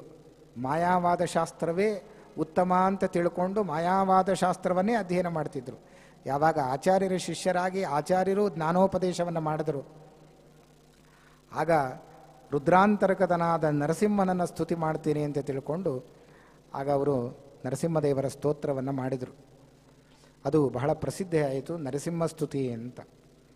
ಅದರ ಜೊತೆಗೆ ಇನ್ನೊಂದು ನಾರಾಯಣ ಪಂಡಿತಾಚಾರ್ಯರು ಇನ್ನೊಂದು ಸ್ತುತಿ ಮಾಡಿದ್ದಾರೆ, ವಿಷ್ಣು ಸ್ತುತಿ ಅಂತ ಬಹಳ ಪ್ರಸಿದ್ಧಿಯಾದ್ದು, ಬಹಳ ಅಪೂರ್ವವಾದ ಸ್ತೋತ್ರ. ವಿಷ್ಣು ರೂಪವನ್ನು ಚಿಂತನೆ ಮಾಡುತ್ತೆ. ಅಂದರೆ ಅವರು ಮಾಡಿದ ಶಿವಸ್ತುತಿ ಮತ್ತು ವಿಷ್ಣು ಸ್ತುತಿ. ತ್ರಿವಿಕ್ರಮ ಪಂಡಿತಾಚಾರ್ಯರು ಮಾಡಿದ್ದು ನರಸಿಂಹ ಸ್ತುತಿ ಅದರ ಜೊತೆಗೆ ವಾಯುಸ್ತುತಿ 4 ಸ್ತುತಿ ಆಯಿತು. ಆಚಾರ್ಯರದು ನಖಸ್ತುತಿ, ಒಟ್ಟು 5 ಸ್ತುತಿ, ಪಂಚಸ್ತುತಿಗಳು ಅಂತ ಪ್ರಸಿದ್ಧಿ ಆಯಿತು. ಇವತ್ತು ಪ್ರತಿಯೊಬ್ಬರೂ ಕೂಡ ಯಾರು ಪಂಚಸ್ತುತಿಗಳನ್ನು ನಿತ್ಯ ಪಾರಾಯಣ ಮಾಡ್ತಾರೆ ಅರ್ಥಾನುಸಂಧಾನ ಪೂರ್ವಕವಾಗಿ, ಅವರು ಪಂಚತ್ವಂ ಅವರಿಗೆ ಮುಂದೆ ಸಾವೇ ಇಲ್ಲದೆ ಮಾಡಿ ಉತ್ತಮವಾದ ಲೋಕ ಸಿಗುವ ಹಾಗೆ ಪರಮಾತ್ಮ ಮಾಡ್ತಾನಂತೆ. ಅಂತಹ ದಿವ್ಯ ಸ್ತುತಿಗಳು ಈ ಸ್ತೋತ್ರ ಕೊಟ್ಟ ವಂಶ ಅದು ತ್ರಿವಿಕ್ರಮ ಪಂಡಿತಾಚಾರ್ಯರ ವಂಶ. ಕವಿಕುಲ ತಿಲಕ ಅಂತ ಅವರಿಗೆ ವಿಶೇಷವಾದ ಒಂದು ಬಿರುದು ಆಚಾರ್ಯ ಕಾಲದಲ್ಲಿ ಬಂತು. ಅದರ ಜೊತೆಗೆ ಅವರು ಪೆಜಿತ್ತಾಯ ವಂಶಸ್ಥರು, ಬಹಳ ಅವರ ವಂಶದವರು ಇವತ್ತು ಕೂಡ ಇದ್ದಾರೆ, ನಾವು ಉಡುಪಿಯಲ್ಲಿ ನೋಡ್ಬೋದು. ಅಂತಹ ವಂಶ ಬಹಳ ದೊಡ್ಡ ವಂಶ. ಆಚಾರ್ಯರ ಅನುಗ್ರಹಕ್ಕೆ ಪಾತ್ರರಾದವರು. ಅವರು ಮಾಡಿದ ಸ್ತೋತ್ರ ಅತ್ಯದ್ಭುತವಾಗಿರತಕ್ಕಂತಹದ್ದು. ರುದ್ರದೇವರವರ ಸ್ತೋತ್ರಕ್ಕೆ ಮೆಚ್ಚಿ ನಾರಾಯಣ ಪಂಡಿತರ ಸ್ತೋತ್ರಕ್ಕೆ ಗರ್ಭಗುಡಿಯ ಬಾಗಿಲು ಅರ್ಧರಾತ್ರಿಯಲ್ಲಿ ಒಡೆದು ದರ್ಶನ ಕೊಟ್ಟರು ಅನ್ನುವ ಇತಿಹಾಸವನ್ನು ನಾವು ಕೇಳ್ತೇವೆ. ಹಾಗಾದರೆ ರುದ್ರದೇವರ ಅನುಗ್ರಹವನ್ನು ಪಡ್ಕೊಂಡು ಆಮೇಲೆ ಆಚಾರ್ಯರ ಚರಿತ್ರೆಯನ್ನು ಬರೆದರು ಅಂತ ಇತಿಹಾಸವನ್ನು ನಾವು ಕೇಳ್ತೇವೆ. ಅಂತಹ ರುದ್ರದೇವರ ಅನುಗ್ರಹ ನಮಗಾಗಬೇಕಾದರೆ ರುದ್ರದೇವರನ್ನ ಸರಿಯಾಗಿ ತಿಳಿದು ಅವರನ್ನು ಉಪಾಸನೆ ಮಾಡಬೇಕು. ಕೆಲವರು ರುದ್ರದೇವರನ್ನು ಉಪಾಸನೆ ಮಾಡ್ತಾರೆ, ಪೂಜೆ ಮಾಡ್ತಾರೆ, ನೀನೇ ಸರ್ವೋತ್ತಮ ಅಂತ ತಿಳ್ಕೊಂಡು ಮಾಡ್ತಾರೆ. ಅದು ರುದ್ರದೇವರಿಗೆ ಇಷ್ಟ ಆಗೋದಿಲ್ಲ. ಕೆಲವರು ಕೇವಲ ರುದ್ರದೇವರನ್ನೇ ಪೂಜೆ ಮಾಡಿ ಹಾಳಾದರು. ಇನ್ನು ಕೆಲವರು ರುದ್ರದೇವರನ್ನು ಬಿಟ್ಟು ಕೇವಲ ದೇವರನ್ನೇ ಪೂಜೆ ಮಾಡಿ ಹಾಳಾದರು. ಎರಡೂ ಸರಿ ಇಲ್ಲ. ದೇವರನ್ನೂ ಪೂಜೆ ಮಾಡಬೇಕು, ರುದ್ರಾದಿ ತತ್ವಾಭಿಮಾನಿ ದೇವತೆಗಳನ್ನೂ ಪೂಜಿಸಬೇಕು. ಆದರೆ ತಾರತಮ್ಯೋಕ್ತವಾಗಿ ಅವರವರ ಸ್ಥಾನವನ್ನು ತಿಳ್ಕೊಂಡು ಆ ಸ್ಥಾನದಲ್ಲಿಟ್ಟು ಅವರನ್ನು ಪೂಜೆ ಮಾಡಬೇಕು ಅಂತ ಶ್ರೀಮದ್ ಆಚಾರ್ಯರು ತಾರತಮ್ಯ ಸಿದ್ಧಾಂತವನ್ನು ಆಚಾರ್ಯರು ಕೊಡದೇ ಹೋಗಿದ್ದರೆ ನಮ್ಮ ಗತಿ ಏನು? ಎಲ್ಲ ಪಂಚಾಯತನ ಪೂಜೆ ಅಂತ ಈಗ ಮಾಡ್ತಾರೆ ಕೆಲವರು. ಒಂದೇ ತಟ್ಟೆಯಲ್ಲಿ ಎಲ್ಲ ದೇವತೆಗಳನ್ನು ಇಡೋದು, ದೇವರನ್ನು ಇಡೋದು, ಸಾಲಿಗ್ರಾಮವನ್ನು ಇಡೋದು, ಒಟ್ಟಿಗೆ ಅಭಿಷೇಕ ಮಾಡೋದು, ಇದೆಲ್ಲ ಪೂಜೆ. ಸರಿಯಾದ ಕ್ರಮದಲ್ಲಿ ಪೂಜೆಯನ್ನು ಕಲಿತು ತಂತ್ರ ಸಾರೋಕ್ತವಾದ ಪೂಜಾ ಕ್ರಮ ಆಚಾರ್ಯರು ಕೊಟ್ಟದ್ದೇನಿದೆ ಅದು ಬಹಳ ಉತ್ತಮವಾದದ್ದು. ದೇವತೆಗಳ ಸಹಿತನಾದ ಭಗವಂತನನ್ನು ನಾವು ಆರಾಧಿಸಬೇಕು ಅನ್ನುವ ತತ್ವವನ್ನು ಆಚಾರ್ಯರು ನಮಗೆ ತಿಳಿಸಿಕೊಟ್ಟಿದ್ದಾರೆ. ಅದಲ್ಲೂ ಕೂಡ ರುದ್ರದೇವರ ಉಪಾಸನೆ ಬಹಳ ಶ್ರೇಷ್ಠವಾಗಿರತಕ್ಕಂತಹದ್ದು. ಪ್ರತಿಯೊಬ್ಬ ವೈಷ್ಣವರು ಪರಮ ವೈಷ್ಣವನು ನೀನೇ ಅಂತ ಸ್ತೋತ್ರ ಮಾಡಿದ್ದಾರೆ. ವೈಷ್ಣವ ದೀಕ್ಷೆ ನಮಗೆ ಸಿಗಬೇಕಾದರೆ ರುದ್ರದೇವರ ಅನುಗ್ರಹ ನಮಗಾಗಬೇಕು. ಪ್ರದೋಷ ಕಾಲದಲ್ಲಿ ಈ ಸ್ತೋತ್ರವನ್ನು ಯಾರು ಹೇಳುತ್ತಾರೆ ಅವರಿಗೆ ಸಕಲ ಅಭೀಷ್ಟಗಳನ್ನು ಕೂಡ ಕಾಮದ್ವಿಷಂ ಕಾಮಿತ ದಾನದಕ್ಷಂ ಅಂತ ವಾದಿರಾಜರು ಸ್ತೋತ್ರ ಮಾಡ್ತಾರೆ. ಕಾಮದ್ವಿಷಂ, ಕಾಮನನ್ನು ತನ್ನ ಕಣ್ಣಿನ ಅಗ್ನಿಯ ಕಿಡಿಯಲ್ಲಿ ಸುಟ್ಟು ಭಸ್ಮ ಮಾಡ್ತಾರೆ ರುದ್ರದೇವರು. ಅಂತಹ ಸಾಮರ್ಥ್ಯ. ಕಾಮನನ್ನು ಸುಟ್ಟು ಭಸ್ಮ ಮಾಡಿದೆ, ಆದರೆ ಭಕ್ತರ ಕಾಮನೆಯನ್ನು ಪೂರ್ಣ ಮಾಡ್ತಿ. ಇದೇನು ಆಶ್ಚರ್ಯ! ಇದು ವಿರೋಧಾಭಾಸ. ಕಾಮನನ್ನು ಸುಟ್ಟಿ ಆದರೆ ಭಕ್ತರ ಕಾಮವನ್ನು ಪೂರ್ಣ ಮಾಡ್ತಿ, ಇದು ಆಶ್ಚರ್ಯ ಅಂತ ಸ್ತೋತ್ರ ಮಾಡ್ತಾರೆ. ಅದನ್ನೇ ನಾರಾಯಣ ಪಂಡಿತಾಚಾರ್ಯರು ಹೇಳುವಾಗ ತುಂಬ ಸುಂದರವಾಗಿ ವಿರೋಧಾಭಾಸಗಳನ್ನು ತೋರಿಸ್ತಾರೆ. ಒಂದು ರೀತಿ ಮೇಲ್ನೋಟಕ್ಕೆ ನಿಂದಾಸ್ತುತಿ, ಮೇಲ್ನೋಟಕ್ಕೆ ನಿಂದೆ ಇರುತ್ತೆ, ಒಳಗೆ ನೋಡಿದ್ರೆ ಸ್ತೋತ್ರ. ಅಂತಹ ಸುಂದರವಾದ ಸ್ತುತಿಗಳನ್ನು ನಾವು ರುದ್ರದೇವರ ಬಗ್ಗೆ ಕಾಣ್ತೇವೆ. ಕಾಮದ್ವಿಷಂ ಕಾಮಿತ ದಾನದಕ್ಷಂ, ಅದನ್ನೇ ನಾರಾಯಣ ಪಂಡಿತಾಚಾರ್ಯರು ಹೇಳುವಾಗ ತುಂಬ ಸುಂದರವಾದ ಮಾತಿದೆ.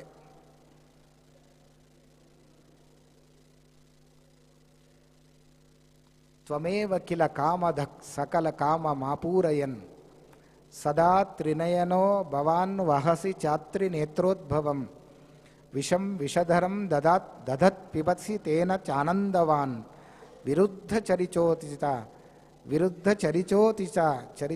ಚ ಜಗದದೀಶ ತೇ ಭಿಕ್ಷುತ ವಿರುದ್ಧ ಚರಿತೋಚಿತ. ಈ ವಿರೋಧ ಆಭಾಸ, ವಿರುದ್ಧ ಚರಿತ್ರೆ ನಿನ್ನದು. ಮೇಲ್ನೋಟಕ್ಕೆ ನೋಡಿದ್ರೆ ವಿರೋಧ ಕಾಣುತ್ತೆ. ತ್ವಮೇವ ಕಿಲ ಕಾಮಧಕ್, ಕಾಮನನ್ನು ಸುಟ್ಟು ಭಸ್ಮ ಮಾಡಿದೆ, ಆದರೆ ಭಕ್ತರ ಕಾಮನೆಗಳನ್ನು ಪೂರ್ಣ ಮಾಡ್ತಿ. ಸಕಲ ಕಾಮ ಮಾಪೂರಯನ್ ಸದಾ ತ್ರಿನಯನೋ ಭವಾನ್ ವಹಸಿ ಚಾತ್ರಿ ನೇತ್ರೋದ್ಭವಂ. ಆಶ್ಚರ್ಯ ಅಂತಂದರೆ, ನೀನು ಚಂದ್ರನನ್ನು ಶಿರಸ್ಸಿನಲ್ಲಿ ತಲೆಯಲ್ಲಿ ಧಾರಣೆ ಮಾಡಿದ್ದಿ, ಚಂದ್ರಶೇಖರನಾಗಿದ್ದಿ. ಮತ್ತೆ ತ್ರಿನೇತ್ರ ಅಂತ ಪ್ರಸಿದ್ಧನಾಗಿದ್ದಿ. ಅಪಿ ತ್ರಿನಯನೋ ಸದಾ ವಹಸಿ ಚಾತ್ರ ನೇತ್ರೋದ್ಭವಂ. ನೀನು ತ್ರಿನೇತ್ರ. ಆದರೆ ಆಶ್ಚರ್ಯ ಅಂದರೆ ಅತ್ರಿನೇತ್ರನ ಮಗನಾದ ಚಂದ್ರನನ್ನು ಶಿರಸ್ಸಿನಲ್ಲಿ ಧಾರಣೆ ಮಾಡಿದ್ದಿ. ನೀನು ತ್ರಿನೇತ್ರ, ಅತ್ರಿನೇತ್ರ ಒಬ್ಬ ಇದ್ದಾನೆ. ತ್ರಿನೇತ್ರ ಅಲ್ಲ, ಅವನು ಅತ್ರಿನೇತ್ರ. ನೀನು ತ್ರಿನೇತ್ರ. ಅತ್ರಿನೇತ್ರನ ಮಗನಾದ ಚಂದ್ರನನ್ನು ಶಿರಸ್ಸಿನಲ್ಲಿ ಧಾರಣೆ ಮಾಡಿಕೊಂಡಿದ್ದಿ. ಆಶ್ಚರ್ಯ. ಇದು ವಿರೋಧಾಭಾಸ ಅಂತ ನಾರಾಯಣ ಪಂಡಿತಾಚಾರ್ಯರು ಬಹಳ ಚೆನ್ನಾಗಿ ಸ್ತೋತ್ರ ಮಾಡ್ತಾರೆ. ಅಪಿ ತ್ರಿನಯನೋ ಭವಾನ್ ವಹಸಿ ಚಾತ್ರಿ ನೇತ್ರೋದ್ಭವಂ ವಿಷಂ ವಿಷಧರಂ ದದತ್ ಪಿಬಸಿ ತೇನ ಚಾನಂದವಾನ್. ಇನ್ನೊಂದು ವಿರೋಧಾಭಾಸ ನಿನ್ನಲ್ಲಿ. ಏನದು ವಿರೋಧ ಅಂತಂದರೆ, ವಿಷ ಜಂತುಗಳನ್ನು ದೇಹದಲ್ಲಿ ಧಾರಣೆ ಮಾಡಿದ್ದಿ. ಎಲ್ಲರೂ ಒಂದಕ್ಕೆ ಹೆದರ್ತಾರೆ, ಅದನ್ನು ನೀನು ಶರೀರದಲ್ಲಿ ಆಭರಣವನ್ನಾಗಿ ತೊಟ್ಟಿದ್ದಿ. ಯಾವುದದು ಅಂತಂದರೆ ಅದೇ ಸರ್ಪಗಳು. ವಿಷಪೂರಿತವಾದ ಸರ್ಪಗಳನ್ನು ಆಭರಣವನ್ನಾಗಿ ದೇಹದಲ್ಲಿ ತೊಟ್ಟಿದ್ದಿ. ನಾಗಾಭರಣವನ್ನು ಧಾರಣೆ ಮಾಡಿದ್ದಿ. ಅದು ನಾಗ ಅಂದರೆ ಬಂಗಾರದ ನಾಗ ಅಲ್ಲ, ನಿಜವಾದ ನಾಗನೇ. ಆಶ್ಚರ್ಯ ನೋಡಿ. ಯಾರಾದರೂ ನಮ್ಮ ಮನೆಯ ಮುಂದೆ ಬಂದು ನಿಂತು ನಿಮ್ಮ ಮನೆಯಲ್ಲಿ ಹಾವು ಹೋಗಿದೆ ಅಂತ, ಸುಮ್ಮನೆ ಹೋಗಿದೆಯೋ ಬಿಟ್ಟಿದೆಯೋ ನಾನು ನೋಡಿದೆ ಅಂತ ಹೇಳಿಬಿಟ್ರೆ, ನಿಮ್ಮ ಮನೆಯಲ್ಲಿ ಹಾವು ಹೋದದ್ದು ನೋಡಿದೆ ಅಂತ ಹೇಳಿದ್ರೆ ಯಾರಾದರೂ ನಿದ್ರೆ ಮಾಡ್ತಾರ? ಅಲ್ಲಿ ಅವತ್ತು ರಾತ್ರಿ ಮನೆಯಲ್ಲಿ ಹಾವಿದೆ ಅಂತ ಗೊತ್ತಾದರೆ ನಿದ್ದೆ ಬರುತ್ತಾ? ಖಂಡಿತ ನಿದ್ದೆ ಮಾಡಲ್ಲ. ಭಯ.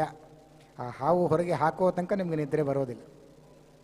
ಹೇಗೋ ಹಾಗೆ ಭಗವಂತನೂ ಕೂಡ ನನಗೆ ನಿದ್ರೆ ಇಲ್ಲ ಅಂತ ದೇವರು ತೋರಿಸಿಕೊಡ್ತಾ ಇದ್ದಾನಂತೆ.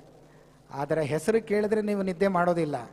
ಅದನ್ನೇ ಹಾಸಿಗೆ ಮಾಡಿಕೊಂಡವ ಒಬ್ಬ ಇದ್ದಾನೆ. ಯಾರು ಅಂದರೆ ಶ್ರೀರಂಗನಾಥ.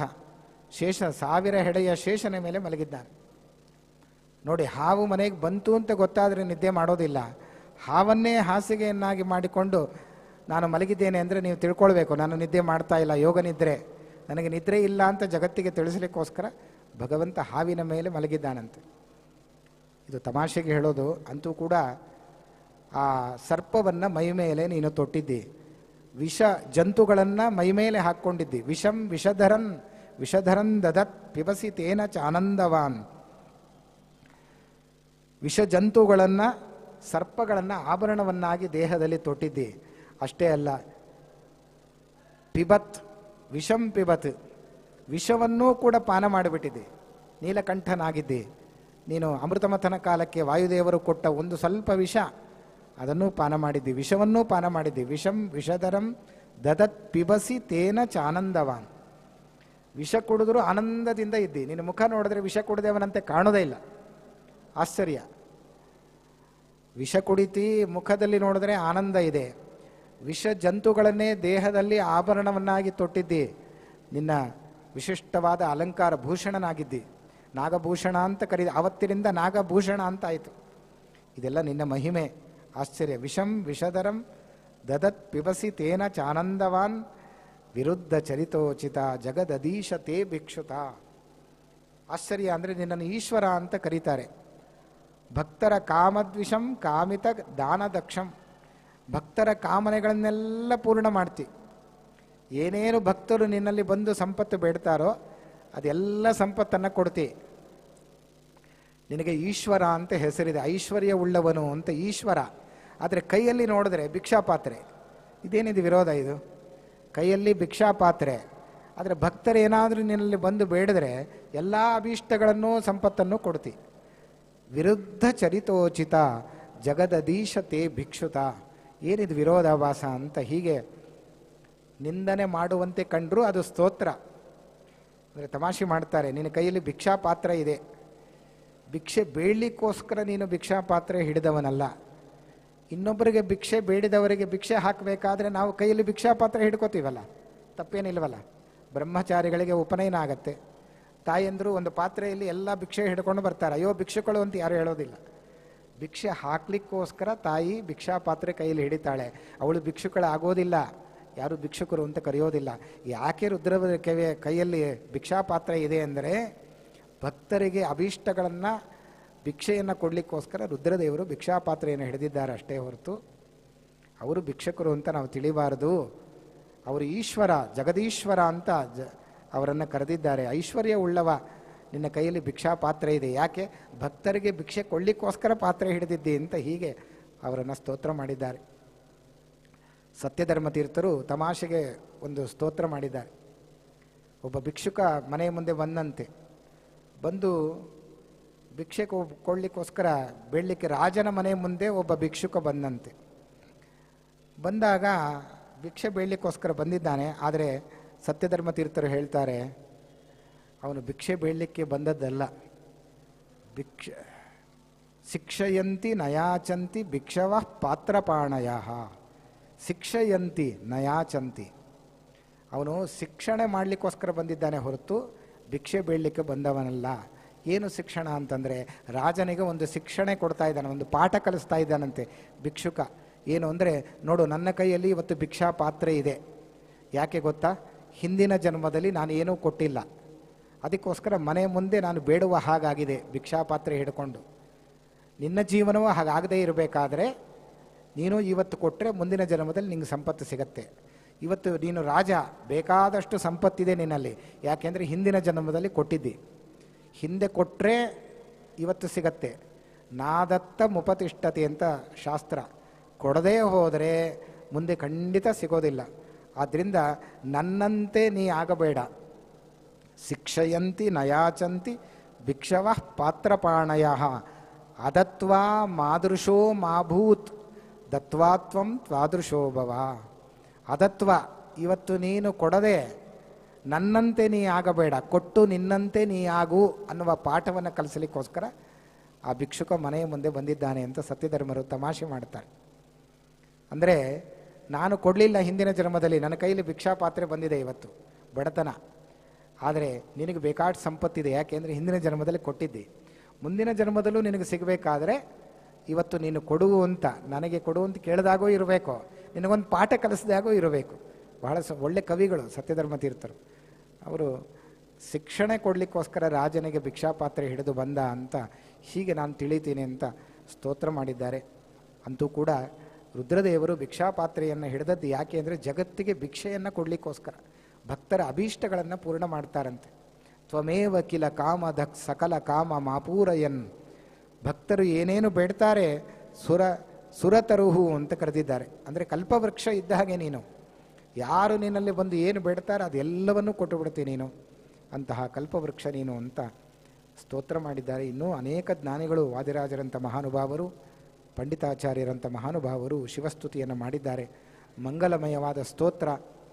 ಆ ಸ್ತೋತ್ರದ ವಿವರಣೆಯನ್ನು ಇನ್ನೂ 2 ದಿವಸಗಳ ಕಾಲ ಎಷ್ಟಾಗುತ್ತೋ ಅಷ್ಟು ನೋಡೋಣ ಅಂತ ಹೇಳ್ತಾ, ಇವತ್ತು ಮಹಾಶಿವರಾತ್ರಿಯ ಪರ್ವಕಾಲದಲ್ಲಿ ರುದ್ರಾಂತರ್ಗತನಾದ ಭಗವಂತ ನಮ್ಮೆಲ್ಲರಿಗೂ ಕೂಡ ಜ್ಞಾನಭಕ್ತಿ ವೈರಾಗ್ಯಗಳನ್ನು ನೀಡಲಿ ಅಂತ ಪ್ರಾರ್ಥಿಸಿ, ಇವತ್ತಿನ 2 ವಾಕ್ಕುಸುಮಗಳನ್ನು ರುದ್ರಾಂತರ್ಗತನಾದ ಮುಖ್ಯಪ್ರಾಣನ ಅಂತರ್ಗತನಾದ ಜಯಾಪತಿ ಸಂಕರ್ಷಣ ರೂಪಿಯಾದ ಪರಮಾತ್ಮನಿಗೆ ಅರ್ಪಣೆ ಮಾಡ್ತೇನೆ. ಶ್ರೀಕೃಷ್ಣ ಅರ್ಪಣಮಸ್ತು. ಯಸ್ಸರ್ವಗುಣ ಸಂಪೂರ್ಣ ಸರ್ವದೋಷ ವಿವರ್ಜಿತ ಪ್ರಿಯತಾಂ ಪ್ರೀತೇವಾಲಂ ವಿಷ್ಣುರ್ಮೇ ಪರಮಸ್ಸುಹೃತು ಮಧ್ವೇಷಾರ್ಪಣಮಸ್ತು.